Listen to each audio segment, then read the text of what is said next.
साहिब सद की इजाज़त से एक शिकवा जो बनामे खुदा लिखा कि बताओ मुझको गरीब दुनिया की रुखसती पे जो मुस्कुराया तो क्यों खुदाया। बताओ मुझको गरीब दुनिया की रुखसती पे जो मुस्कुराया तो क्यों खुदाया। किसी ने शाखों से फूल तोड़ा तो रोते लहजे में सारी पत्तियों को जो गिराया तो क्यों खुदाया। मैं इब्ने आदम जहान जन्नत में ऐश करता मज़े से, लेकिन मैं इब्ने आदम जहान जन्नत में ऐश करता मज़े से, लेकिन तो जुल्म शब की सयाह दुनिया में मुझको लाया तो क्यों खुदाया। और तुझे पता था कि इब्ने आदम ख़ता का पुतला ख़ता करेगा।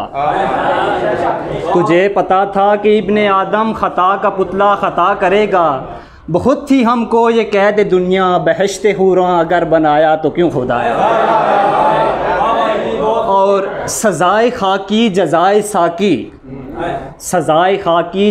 साकी की कशमकश भी अजीब तर है। सज़ाए खाकी जज़ाए साकी की कशमकश भी अजीब तर है। वफ़ा जफ़ा की जो दलदलों में हमें फंसाया तो क्यों खुदाया।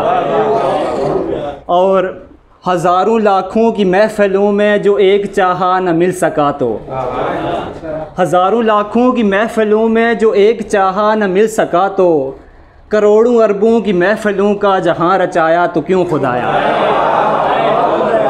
और खनकती मिट्टी से बुत बनाकर ये कह रहा है खुदाए बरतर। खनकती मिट्टी से बुत बनाकर ये कह रहा है खुदाए बरतर। नजस सी दुनिया में हमने तुमको बशर बनाया तो क्यों खुदाया। और आखिरी मक्ता है कि तो सीफ शाहरग का पेट काटो तो खून रग रग खुदा खुदा है। तो सीफ शाहरग का पेट काटो तो खून रग रग खुदा खुदा है। मगर जहाने फ़ना में हमने तुझे न पाया तो क्यों खुदाया।